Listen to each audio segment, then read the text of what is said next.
The time to shift gears and talk about one of the world's richest men, Carlos Slim. Even he can have the occasional misfire. It happens to the best of us. Bloomberg News reporter Crayton Harrison joins us on the phone from Mexico City with a look at one of Carlos Slim's rare money-losing bets. Crayton, where did he go wrong here? Well, he's been investing in the oil business, and it's been a little rough because he's basically banking on selling some drilling services to Petroleos Mexicanos, Pemex, which is, of course, the biggest oil producer in Latin America. But Pemex hasn't been issuing any new contracts. They've been kind of reworking how they do contracts, and so everything's kind of been frozen.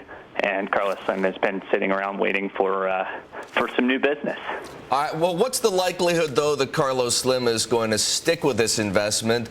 We all know that, investing is about getting in at the right time, but more importantly, getting out at the right time. Yeah, that's exactly right. And from all we know and all we've seen of Carlos Slim, he's a very patient man. He's got a fortune of about $60 billion. This is an investment right now.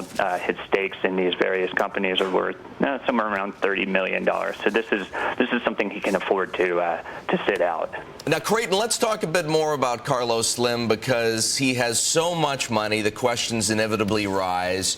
The comparisons, rather, are inevitably made between Slim and Warren Buffett and Bill Gates, some of his fellow multi-billionaires. Those guys are giving all their money away. We do have an indication, though, that Carlos Slim sees something better to do with his money than philanthropy, perhaps. Right, exactly. I mean, he doesn't even like the word philanthropy. He prefers to call the money that he does give away social investments, and he spends a lot of money on programs for children's health and maternal development, childhood nutrition, and he says his biggest focus really is on investing in Latin America's economy to create jobs. That's how he thinks he can best kind of boost people's lives.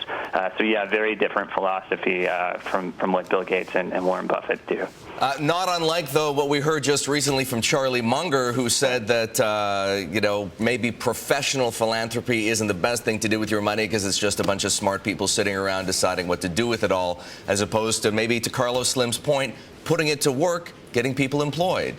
Exactly right, and Slim often says it's very hard to show results from philanthropy, and that's of course something he's very into is seeing how everything affects the bottom line. Crayton, that's why he's the richest man in the world.